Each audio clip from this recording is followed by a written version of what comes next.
I am Feel It. And I am Fix It. And we talk about life. And stuff and things. With the occasional rant. Which you will have no problem doing.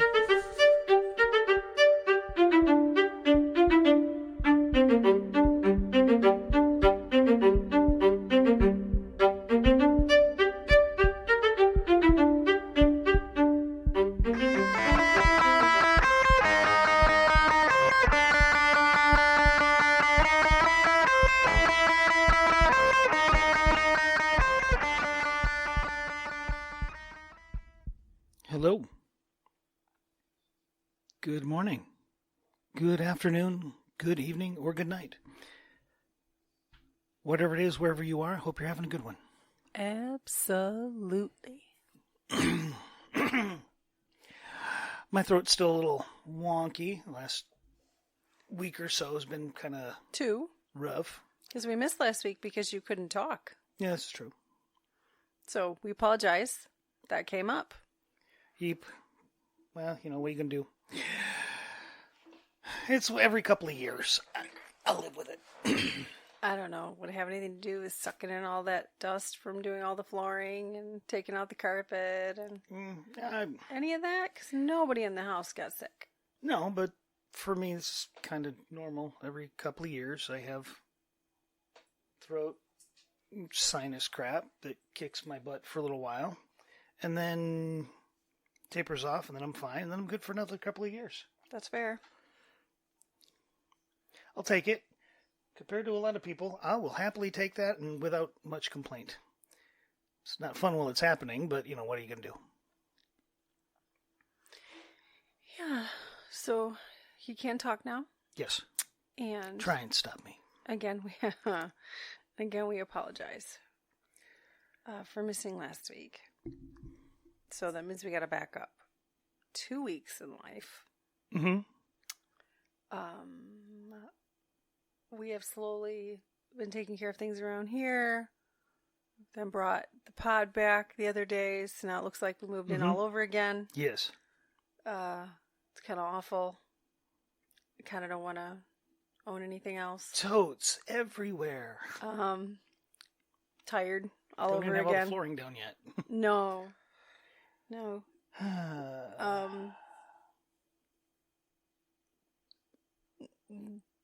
Weather's been better, I guess.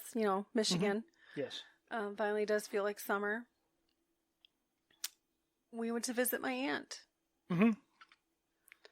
And that's still a process to go through. It was surreal. Mm-hmm. I wouldn't say I went in skeptical. I went in not knowing how to feel. Mm-hmm. That she was seeing someone. Sure, yeah. And it sounds like they're pretty serious. Yup. Yeah, yeah. And much to what you had to say, I guess I had to fall in line with it. She was happy. Mm-hmm. She was happy. Yes, she was. And he did not give off any vibes that what I would say were detrimental. Could I tell he was a different kind of guy? Yeah. Yes. Yeah. Yeah, very much so. Very different kind of person. Compared to my uncle. The one I knew for a lifetime. Mm-hmm. And as much as I had, she'd wanted to know that we were good, I just said, yes, I can see you're happy. I can see he treats you well. You just got to give us a minute. I guess our youngest probably took it the hardest in that, just, this is strange. Don't know how to feel about it. Which it is. Yep. Yeah, can't say that we're not happy, but is this the best thing? Is this a good thing? I don't know. I can just say she is a grown woman. And she is. On the way out, we'd made some comments about her stubbornness, and he had said he hadn't seen that side of her yet. And I said, well, give it time. He said something about having to work on it. And I said, yeah, good luck with that. My aunt laughed at me. He looked puzzled. He'll figure it out. Yeah, I mean, He'd been married a minute. yes, Uh, they both have. I don't know what kind of marriage he had that he thinks he's going to change someone. Yeah, because that's how that works. I'm sorry. He did seem like a good enough guy. It's just going to take a bit. So It's definitely different and weird, and man, cannot say that was on my bingo card for 2026. no, not at all.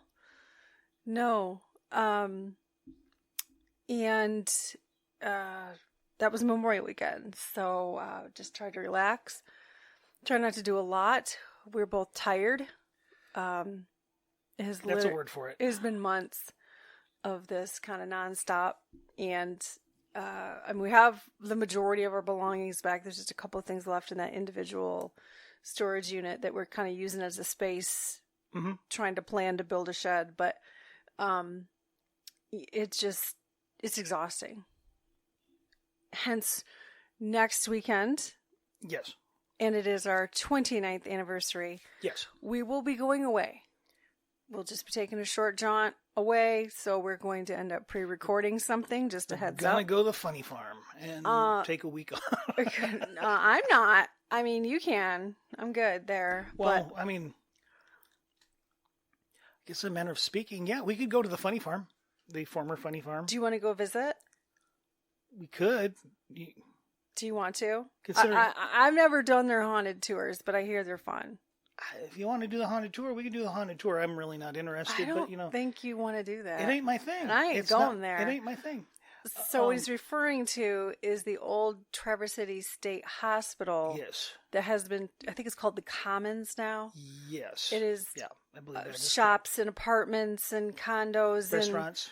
And, restaurants. Like it's a whole thing. It's a thing, yeah. We had a closing years ago at a title company that used to be there. I don't know if it's still there. And it was super creepy then. Yeah. Oh yeah.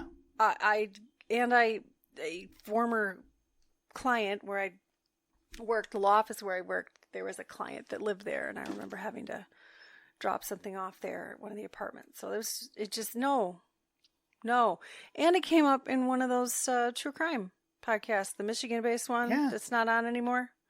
Yeah, there was some murder or attempted murder there. I would imagine that. Yeah. No, thank you. Yeah, there's been a lot of. No, thank you. A lot of interesting activity in that place. No, that's very kind of you to offer, but no thanks.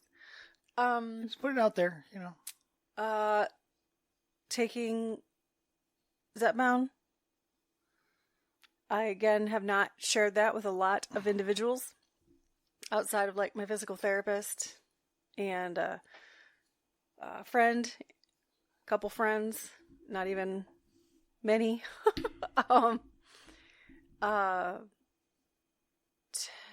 5 weeks, 10 pounds. So 2 pounds a week is safe. it's doing its job last couple weeks differently. So I wouldn't be surprised if at my checkup this week she ups the dose, which I'm fine with and I'm ready for. I learned how it feels and how to circumvent and how to manage. And I've noticed that whole food noise thing, which at the beginning I didn't understand what that meant. And then when it hit me, I was like, oh, it just shuts off your desire to even care about food. Mm-hmm. Got it. Which I already wasn't all that far from most of the time. Also true. But different. This was different. So this was like, so you could go, I went from like craving chicken, let's say, right? Like protein, to craving nothing. And things tasting funny. And you're like, well, I have to eat, so I'll manage to do this, but I really don't care at all.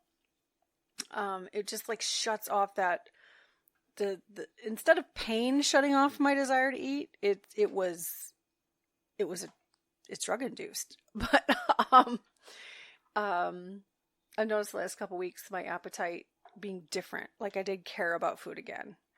Blood sugar being a little bit different and and the food noise being a little different. And I'm like, okay, maybe this is how you know it's time. But anyway, that checkup's this week, and we'll talk about that. And I'm happy with the progress so far. You've just been walking Dory and checked out that pool last night. They were paying the privilege to go be able to use. And just trying to get a nice summer groove. I don't want to be chained to the house doing things all the time. I think we're kind of past the worst of it for the most part. Just got a couple of rooms left to do with flooring, some painting upstairs, all the downstairs. But like that could be this winter, right? Yeah, the like downstairs is going to be its own kind of. This isn't like a. It's like, okay, what were the biggest things to deal with to move our stuff back, and the prettiness will come, right? But functionality, we're trying to work on the functionality right now. But happy so far with where we're at. Can't complain. Yeah. I am on track to become fully licensed here within the next few months to be able to apply, and there shouldn't be an issue with that. So kind of excited about that. Just trying to maintain as I said, part of this whole deal was I had to be able to work out and move and exercise and all that stuff, and just trying to be able to maintain a schedule to do that. Super excited. The Smith rack went back up yesterday. Mm-hmm. That was exciting. Got a little area going on down there. I bought an easy bar so I can do some of those lifts. I gotten rid of my Hex bar a while ago, so gave that to a loved one. So I figured this could be a little different. I saw a couple videos with some exercises, and it got me thinking, and I'm trying to feel advantageous again about working my upper arms and not harming my shoulder. So, that's just kind of where we're at. And then, of course, Fix It over here got sick, so we needed a minute. We did take some extra time off over Memorial to work on that flooring, and it was, just so much flooring. But you also had quite a bit of time left off that you got paid out for. Probably the most you'd ever gotten paid out for. Yeah. That you did not take. Yeah, I get a little over a month of paid time off now, so. And to be fair, even with my surgery last year, you did not take a lot of time off. No. So we also need to find some balance there. Though it's kind of nice to have that right now, and we're going to use some of that to run away next weekend. There's also balance. And I don't work, I don't get paid. Period. I don't have paid time off. Nope. I am trying to find my own balance. And I feel like that just naturally happens this time of year with all the major holidays. And those are days off, right? Like, no big deal. Everybody kind of on the same page on that one. Yep. Just take those days off. Yeah. But outside of that, like I plan on taking Christmas and New Year's off this year. Like a week and a half-ish, the way that the days fall. Sure. That'll probably be my longest span off at once this year. But I have plenty of time. I have the whole year to prepare for that. And, just trying to enjoy some summer. But you get paid time off. And you are doing a lot of this hard work. And, like, next week is also your birthday. Yes. Did you put in for some time off there like we talked about? Yeah. All right. How many days you taking? Just the one. Okay. Just the night of? Yep. Okay. So a long weekend. Long weekend. Okay. Long weekend followed by a long weekend. Maybe Only working 3 days that week. Right. Well, yeah, I just have to think about that because you were going to potentially work this Friday. I'm sorry, your Saturday. So confusing. And then have how many days off you taking? Monday after our anniversary. Mm-hmm. And Friday For your birthday. for my birthday. Okay. All right. That'll be nice. And then your daughter will have to drive herself. Oh my gosh. Oh, like a peasant. As she says. But, I have to drive myself like a peasant. Yep. peasant. Yep, But, kid, like a peasant. yeah, just time off. Time off. Have to pick a day and do your nails before we go. Yes. Yes, we will. Yes, we will. We will, like I said, we'll pre-record for that, just a heads up. But That's the plan. well, I mean, I did notice, because I do kind of care about the UFC fight that's happening on Flag Day, which is also President Trump's birthday, which is also our anniversary. Mm-hmm. So wherever we are, I did want to try to arrange, I believe 5 o'clock is when it starts, 4 or 5 o'clock. No idea. I do Eastern time. I do kind of want to watch that. I mean, that monumental in our lifetime. Did you ever think that you were going to see such a thing from the White House lawn? I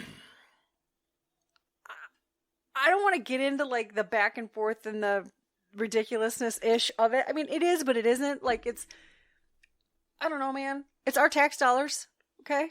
Well, and It's, the thing is, a good chunk of that is being paid for by I the know, promoters. right? So Like, it's not.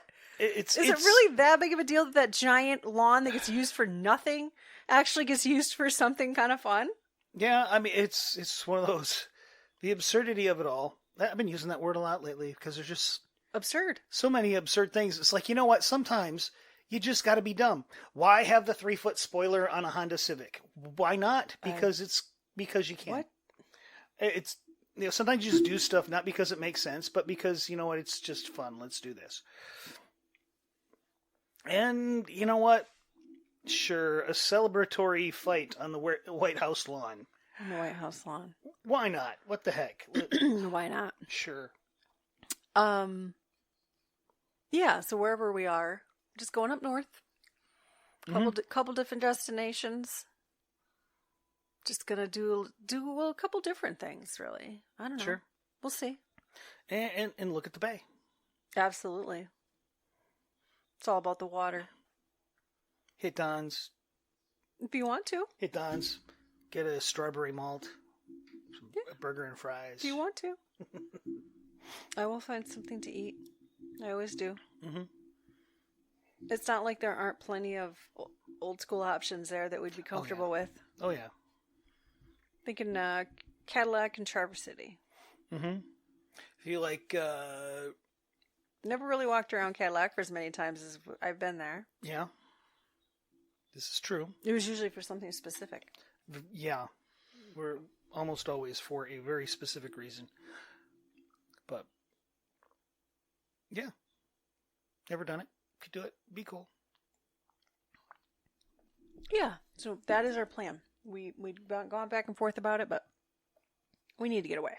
I think we all just need another minute. So, when I was considering the topic, I've had a weird few weeks. I know I try to I don't know. I certainly, I talk about clients, I talk about what I go through. On a day-to-day basis, I don't, really. Some days are harder than others. Of course, I never reveal HIPAA violating information to anyone that I talk about this with, but even my family on a day-to-day basis. But I come home and I'm absolutely exhausted. But I had a couple days in the last few weeks that were rough, and even Memorial Week, for being a short week, was because I ended up taking that Tuesday off. Saw my good friend from Tennessee who visited, and that was a wonderful day. Speaking of taking time once in a while. But it came back to just craziness, and then a little bit more craziness last week, and just like, okay, where can we get caught up so we can stop a little with this? And I noticed a theme. And you might say, oh, well, duh, and, okay, but communication, emotional maturity, acceptance. I had one in particular that was rough. I've been working with this couple, and like I said, I'm not always fond of couples work because it's hard and more complex than you might think. And when you got, you're dealing with two people it's with their own not complex simple. problems, and then the complications of those complications interacting with each other. Yeah, I tell you what, I take back some of my advocacy days with the angry families fighting over the dying loved ones' decisions versus some of the marital crap or relationship crap that I have had to manage as a therapist. And there can be some ugliness during death, but this one in particular got me. I'd said right from the beginning, this man, older man, 50s, grown, divorced, adult children. I mean, well adapted in functioning day to day, but he has some level of neurodivergence. At best, it was trauma only based on some of the things he described in his upbringing, but it was the developmental and cognitive delay that was like the real flags, right? Like, okay, you didn't walk until you were a toddler, you didn't talk till you were a toddler, okay. Speech impediments and learning troubles and, I mean, just stuff. Okay. Right from the get-go, I made this clear that this was, whatever you worked on was going to have to take this into account. He didn't choose therapy. He didn't choose individual work in it. He didn't choose to pursue anything with it. That was on him. The woman had her own struggles and issues, and in essence, among all of them, I think what made it the hardest was she also would not go down that path. Because if you go down that path, then you have a different understanding of your partner. How do I know that? Well, I don't know, because I've lived it. I still live it. I still live it. Once you see neurodivergence, you don't unsee neurodivergence. And yes, they call it a spectrum for a reason. I'm not saying he didn't have trauma that may have been part of it, but I'm saying that wasn't all of it. Regardless, it wasn't taken into account. So they go from 1 week telling me they're fine, let's go to every other week, to literally sending me a message. She sends me a message, I need to meet. They come in, and the entire session was her just unloading on him. He had no idea it was coming, and she ends up ending the relationship with him. That was kind of difficult to watch. And the entire time, I wouldn't say, I don't carry this all in a way that like I feel responsible, because I have to give that to the Lord. I don't want to take responsibility. I do my best. But that one was, it hit me. It hit me hard because I can appreciate where both of them were coming from. But it would have just taken some intentionality. It would have just taken some steps to, like, you say you're accepting him for who he is, but yet you're not. You accept him for who he is, and that means you can't hold it against him for being who he is. And I mean, not saying that there isn't frustration. There was no talking her down, and there was no getting him to say more for himself. Like, it was done.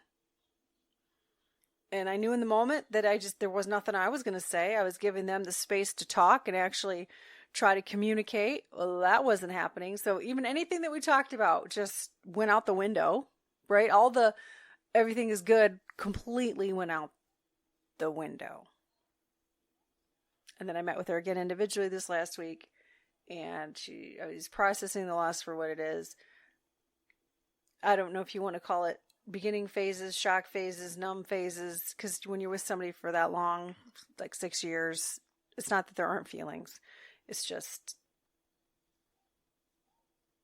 she has to process what she's going through. Mm-hmm. But it hit me. Like, if you would have taken notice to the way he communicates, and if he would have taken notice to the way he communicates and processes, this would have been entirely different. It's just my job to give the information, to give the options, to give the perspectives, and it's up to any client whatever they're going to do with it. But that was a rough one. That was a particularly rough one. I can imagine. Oh yeah, because it was an hour of yelling, but you say, and you could joke with me in a dark sense of humor, and oh, you get paid to watch a couple break up. No, I just got paid to watch a fight with weeks of work out the window. When they tell you they've listened and they tell you they're embracing it and they've moved forward and everything's great, and literally with 24 hours later, I'm getting a message that it wasn't. Mm-hmm. It's frustrating, and it was frustrating to me on a personal level because of what it involved. I understand it takes work to process and communicate differently with a partner, no matter no divergence is part of the equation or not. Everybody speaks their own dialect. If you don't learn how to speak it, you won't. Well, yeah, you need to understand their dialect, and you need to learn to speak their dialect if you want to be understood. And that goes both ways. Yes, it does. And that's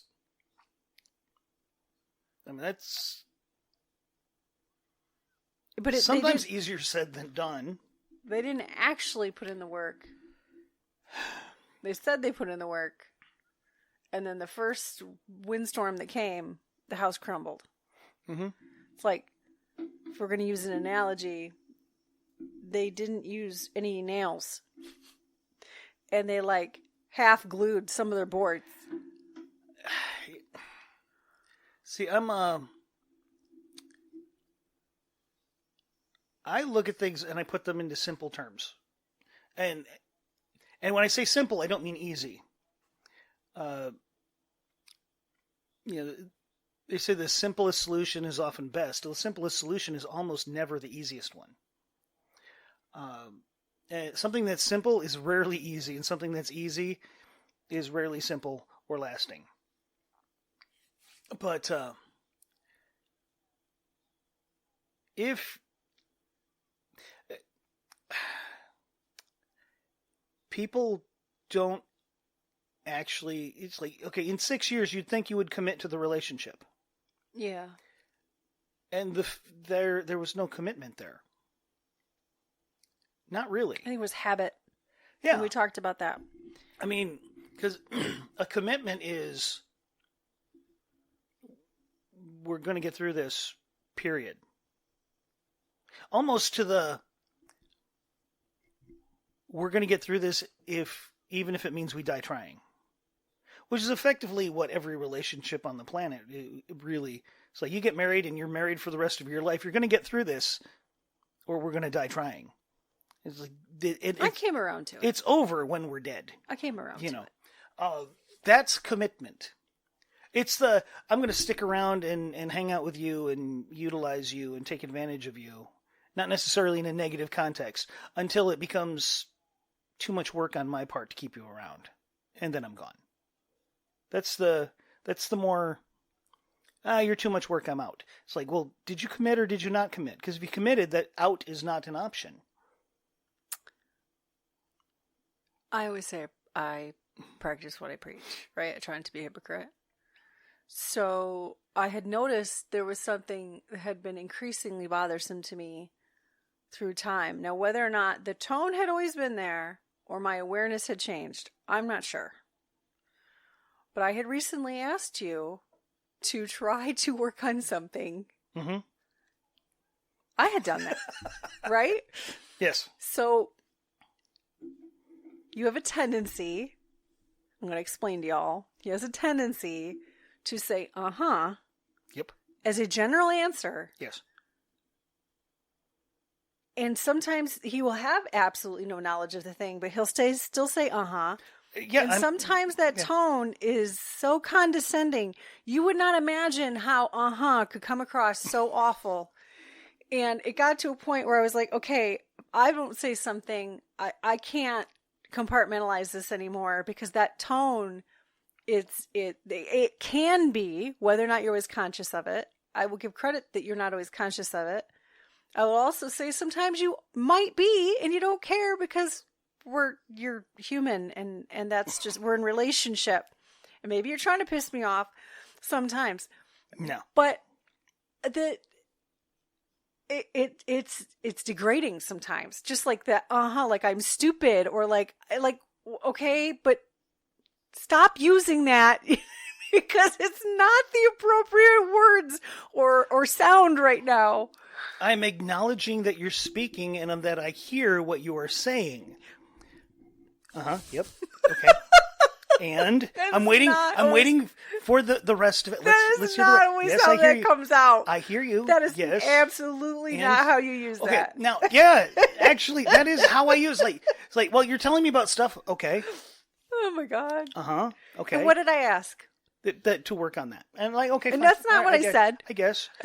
I said, could you like say a statement or like acknowledge me in a different way? See, the is the response to you when you asked me to respond when because I would just sit there and listen to what you're saying and not say anything whatsoever, and you thought I was ignoring you. Oh my gosh. So you asked me to respond. So I responded. It's like, I don't have anything else to say. So I'm saying, I hear you. I understand. I comprehend that you are saying something, and I'm trying to understand what it is you're trying to say. So black and white. It's a journey. But I said something. And there's a big difference between, this came up in something else. There's a huge difference between someone saying something that's offensive and someone hearing something and being offended. Yes, but I am not saying anything condescending. I am not intending to be condescending. And I said that. However, you are hearing that. Yes. I can't help what you hear. But I can change my phraseology. Then that was the point. I communicated. But that arrived from me changing my phraseology. Did I know that you were going to do this if I said something? Yes. Did I say something anyway? Yes. But see, maybe that's years of practice. Because it is. Maybe that's knowing you well. Because I think I do. But I knew that was going to come that way. Right? Like, you were a man of interesting words. Unless you're not. Try and keep it simple. Unless you're not. I try. But my point was, I have recently tried to have the exact same conversation that I promote. Yes. And I'm splashing my cup. I don't know if the mic picked that up, but let's move the cup out of the way.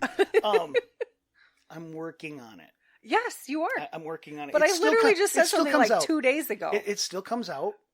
Part of it's habitual. It's like I don't want you to not think I'm listening or that I'm not hearing you. And it's not always, and isn't, I already knew that. Is okay. I hear that, and I'm now compiling that information into the group. It's not there is the, that would be condescending. You use that. It's like if the little kid finds out how the toaster works and they go through all the trouble of explaining to you how the toaster works, and you're like, yeah. Like, there are times where it's like, yeah, okay, you're explaining to me something that I've done 1,000 times. Okay, please tell me what I'm doing wrong here. Okay, we don't have to sit in this. No, I'm just saying, and even then, I don't mean it to be. That's more. I'm confused. What's the issue here? More than anything, than condescension or intentionally trying to tick you off, because I don't want to live there. No, and I said something. That's a lousy spot to be. Don't want that. My point is, I said something. Yes, I recognized, and we have some conversation. We're converse over it and try and find that middle ground where it's like, or at least it's like, okay, what can we do to make this better? Because I don't want stress in my life. There's enough outside stress. I don't want to create. How'd that go? okay, this doesn't exactly fit, but it's like, you're my only friend on this planet. Why do you keep pissing me off? It's like, I don't want that to be us. It's, I don't want to get there. I want to avoid that as much as humanly possible. So so yeah, like, okay, all right, that bugs you. I'll see what I can do. I'll have to work on that. That night, I'm trying really hard to not get into all of the habits that my mom has for her communication issues. You mean when she says all the time? She just said, yeah, yeah. It's like, that's the whole conversation. I don't need the whole conversation. Excuse me, to be anything like that. Oh, you caught that. Yeah, See, I wasn't going to go there, but you caught that. Like, okay, yes, all right. And that's for... Yeah. And that's a whole other episode. That is a whole other episode. Yeah. Okay. I came across something. No idea who the author is. One of those things that just pops up on Pinterest, right? A lot of those, you choose enough, excuse me, the counseling-oriented things, and then, stuff comes up, right? Because it stalks you. Okay. It says, remember that people love to their level of self-love, communicate to their level of self-awareness, and behave to their level of healed trauma. Now, I know this is super generalized, and I don't care for it entirely, but it's got points, right? If you don't know how to love yourself, you're going to have a hard time loving somebody else. Yeah, I always kind of have, I'm not... Love to their level. Yeah, I'm not saying I disagree with that too... But it's a level of their understanding of love. Love to their level of self-love. Mm-hmm. And at the same time, I understand it, and I don't entirely disagree. I can't say I seriously disagree. But at the same time, you have to keep in mind that love is not a singular concept when you use that word. That's fair. There is many, many different kinds, flavors, facets of love. And we have to keep that in mind when we talk about stuff like that.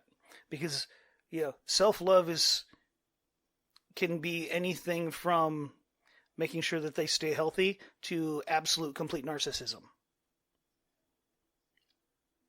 And you use the same term for all of it. That's fair. And a person that doesn't know how to not destroy themselves can only destroy others in the long run. Because they're going to take themselves down and take everybody that cares about them with them. Like I said, I don't disagree with the concept. That's such a unfortunately generic word for the concept. I won't disagree. That's my little caveat. I'm not saying I disagree, because I don't disagree. That people can only love to the extent that they understand love. I do think that there is a certain level of God-given instinctual idea of what love should be. But it's so tainted by the world that people walk around confused. If you hand somebody a puppy, they automatically understand love, compassion. That it's like you hold in this tiny little thing that's adorable, which adorable means worthy of love. It's this thing that is lovable. And they treat it with gentleness and kindness. It's instinctual. But the world is tainted and tarnished and beat up people to the extent that they don't understand that if somebody hands you their heart, you need to treat it with that same level of care. Yeah. Yeah, that's good. Yeah. It's true. Different. Very much different, because but if someone truly puts their heart in your hand, they're taking the most fragile, delicate part of themselves and put it in your care. And it needs to be treated with that level of care.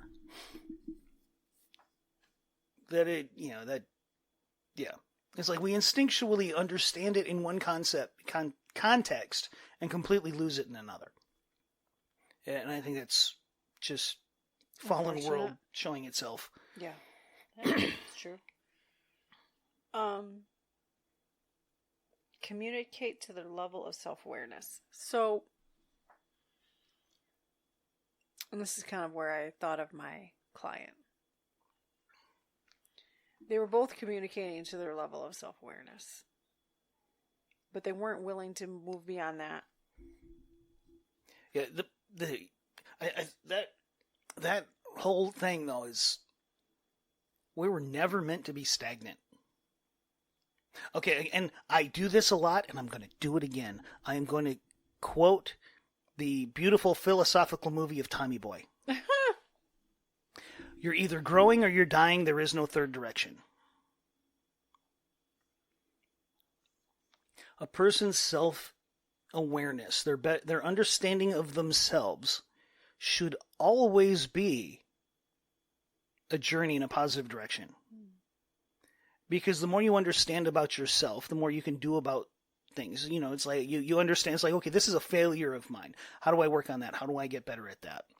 And now you're a different person, and you have to learn how to be aware of the new person that you just became. So it's an ever-evolving, it's like everybody has rough edges, and you start knocking those rough edges. But every time you knock the rough edge off, you're a new person. And you have to be aware of the new version of who you are.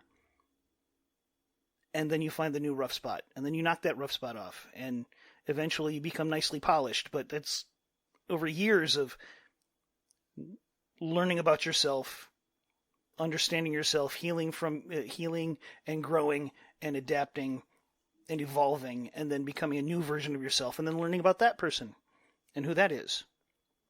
And kind of the idea of in Modern Family was... Oh, yeah, the show. Yeah, can't really say I watched a lot of it, but there are moments in that show.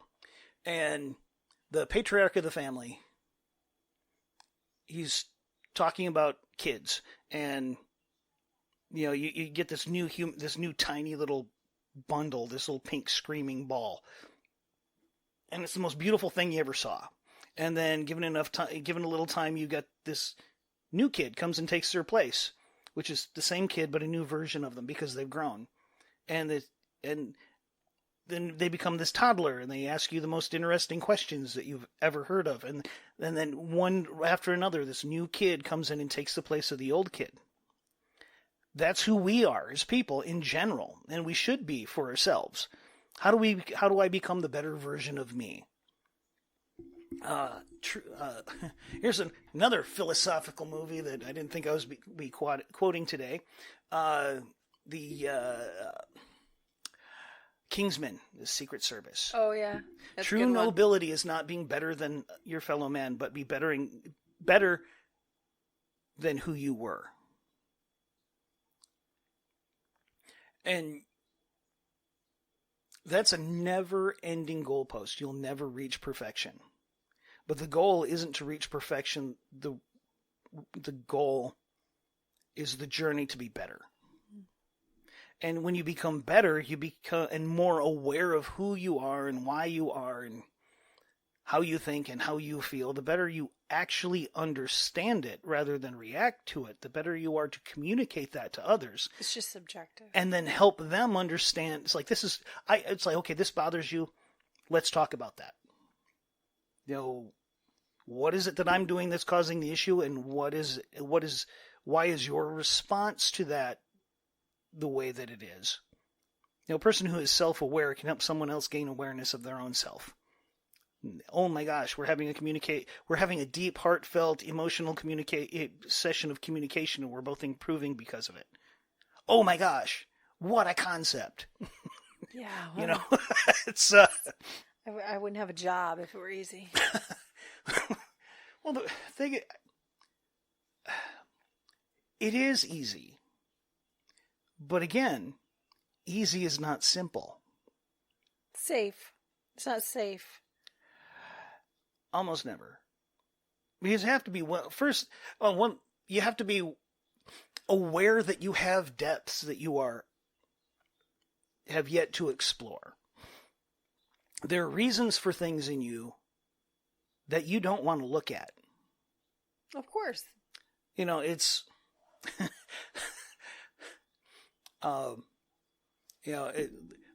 it's kind of like your house. There are spots in your house that, like, right now we got boxes everywhere. Totes. Well, it's not boxes, totes. We have totes everywhere. We've got furniture in places that furniture doesn't go just yet. I got boxes of flooring that still needs to go down. I got carpet and then not carpet and stuff. So it's like and I'm not ashamed to say it's a work in progress. Okay. It's like we're moving forward every day. But, you see these pictures and this picture perfect house, and it's perfectly immaculate and everything's arranged. That's the face that you show other people. It's like, and you show them the guest bathroom, but you don't show them your bathroom where there's a hairball that's been in the tub drain for the last 6 months. And there's that spot behind the toilet that you've never thought of cleaning, let alone cleaning. Mm-hmm. Cleaned it. It's like you have to be aware. You have to learn to be aware. It's like, yeah, those dirty spots exist. And then understand, why do those dirty spots exist? And then figure out, what am I going to do about those dirty spots? And then the hard part, opening up about those dirty spots to the person that shares your space. And that's hard, and that's rough. And nobody wants to do that because they're ashamed of their dirty spots. It is and at the same time, they don't, it's like, I have a dirty spot. They can't acknowledge the fact that everybody else does too. There's that spot that they just don't. It's like, there's that spot over there in that corner over there. We don't go there. Or I don't go there. We don't talk about that. We don't talk about that. No, I don't talk about that. That's a part of my past I don't want to talk about. That happened way back then. That's not part of me anymore. Like, guess what? You're still carrying it around. The fact that you can't talk about it is proof that you're still carrying it around. If you can't speak about it, it still is holding the leash. Just saying. Learn it, grow, become more self-aware, and then in the process, become a better version of yourself. Just saying. Make it sound so easy. Well, it is easy. It is easy, but because it's easy, it's hard. Mm. It is so... I mean, let's be honest. How hard is it to think about the next time you have a bad reaction to something? It's like, man, that really ticked me off, and I don't understand why. Well, what is it paralleling in your past? That thing you don't want to talk about. Ooh, which leads to the third one.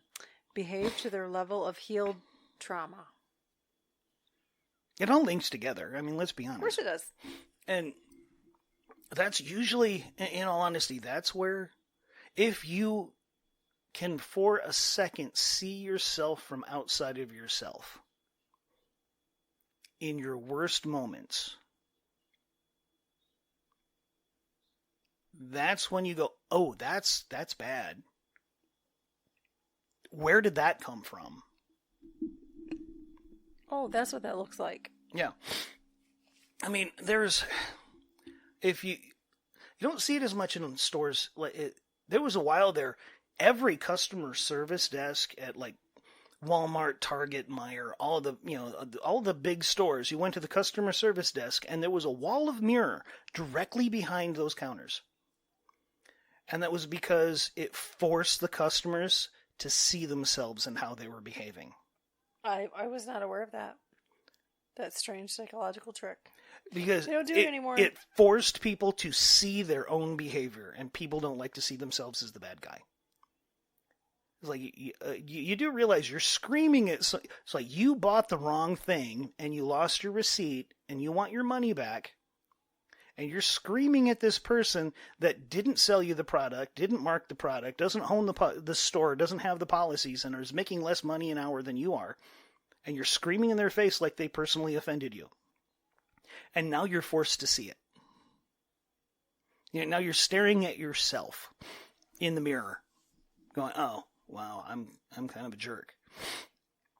But the maybe real kind question of. the thing is, it's not about it. My way of thinking is that seeing yourself from outside of yourself for that split second. You're like, where in the world did that come from? Like that's a massive overreaction, or that is a huge, that's an emotional explosion over something that's, I mean, it might have been, there might be a reason, but holy crap, that just seems like a massive escalation of what the heck this situation is. And then you can start dive in. It's like, where did that come from? Well, this is his healed trauma, Mm-hmm. right? That Yeah, well, you only. so that doesn't mean that it's like Well, all gone. No. It's maybe just how much you have dealt with, Yeah, and I'm not saying or everybody. how you're healed from it. And if if it's the wounded animal kind of situation. Yeah. You poke an animal that's got a busted leg in the leg, and they're gonna react. Mm-hmm. Well, there's so many people walking around with busted parts of themselves that they're always overreacting. It's like That's was fair. That's pretty minor. Why are you freaking out like that, dude? It's like, what's going on? What happened in your life? What have you not dealt with yet?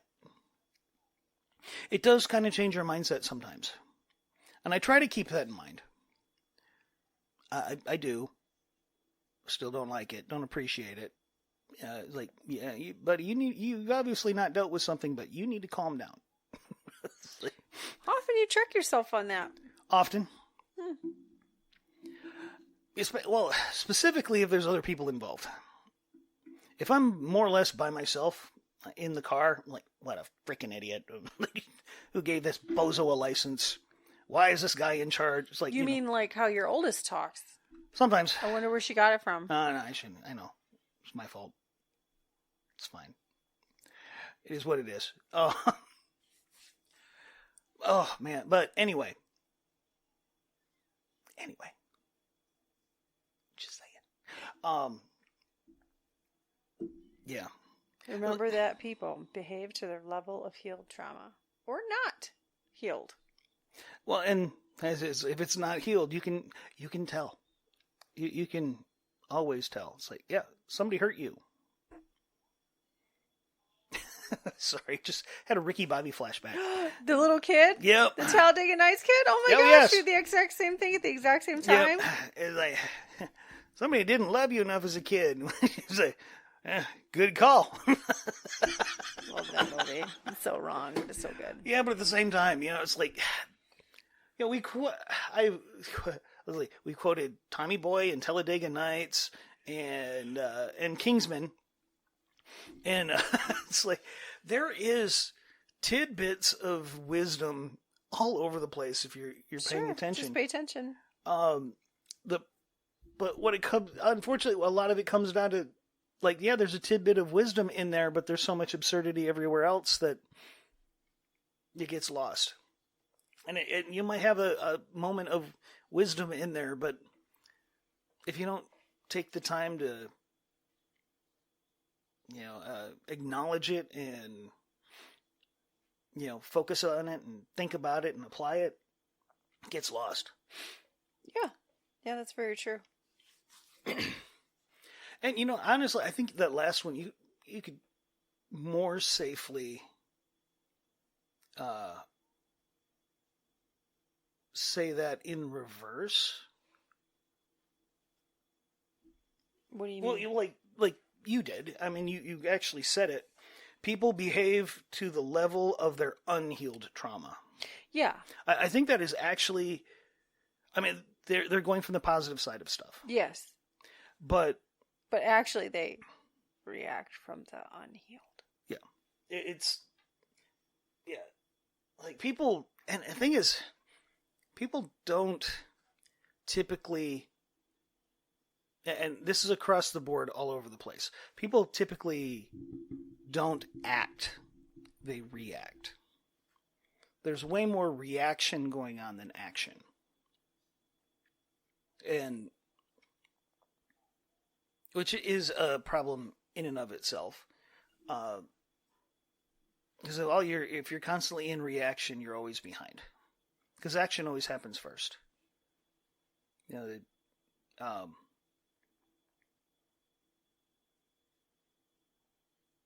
yeah. The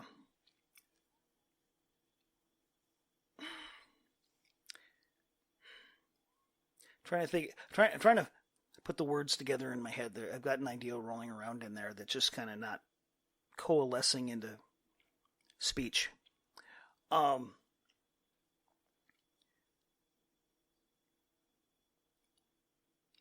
It's kind of the idea. I think I've said it before in a different episode. If I haven't, I'm pretty sure I have, but if I haven't, I probably should have. 90% of your life has nothing to do with what happened to you and everything to do with how you reacted to what happened to you. I'm sure you've said a version of that. So this person wasn't nice to me. It's like, okay, guess what? That's probably the world. The world is not going to be nice to you because the world doesn't owe anything to you to be nice to you. What are you going to do about it? You can either, oh my, I'm the victim. Oh my, I'm being oppressed. Oh my, it's all the world's fault. It has nothing to do with me. Or, you can get out there and get busy and forget what that 90% is. I'm going to do this anyway. There's a difference between action and reaction. Yeah, it's true. Action is, I'm going to do what I need to do. I'm going to do what is right. I'm going to do what is best. And forget what the world thinks about it. You need a good moral framework to really make that matter. I figured out a long time ago, I could make a crap ton of money. Making money in and of itself, not hard. But doing so in a way that I can look myself in the mirror and not be ashamed of what I've done and who I've become to make that money, that's way harder. Yeah? Excuse me. Can you link this around to the trauma? Well, I mean, it's more the action-reaction thing. It's like,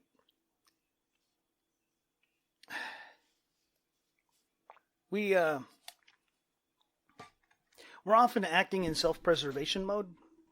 Human beings in general, I guess animals in general, in self-preservation mode. And a person who's hurt is only going to defend themselves. And oftentimes the best defense is an offense.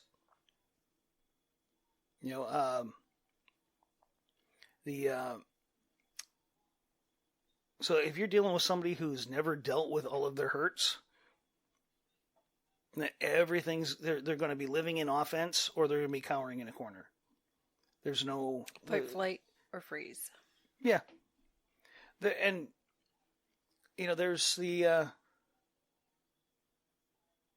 there's so many little sayings out there. You look at a peaceful man that's covered in scars. He understands the cost of peace. Mm-hmm. Mm-hmm. And it's also a person who understands that you have to fight to get to a place where you can be peaceful. And that's going to take its toll. And, growing up, there were individuals on every side in my family and friends and social circles that were combat vets.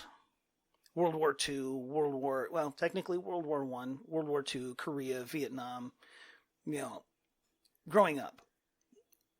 Again, growing up. And many of these individuals had a quiet peace to them that was earned. They had to experience things that you can't call anything but trauma. which could have drugged them down and turned them angry and bitter and everything, just all these negative things. Or they could accept it, deal with it in their own way, and then move on and become the people that built a nation, kept an economy afloat, raised families and grandkids, and started companies, and took care of their neighborhoods. Now, like we've all, people in general I don't know of anybody that can't say they haven't been through some stuff. It doesn't matter where you are in the societal strata, you're going to go through stuff. And if you don't deal with it, it just makes you angry and bitter and terrible to be around.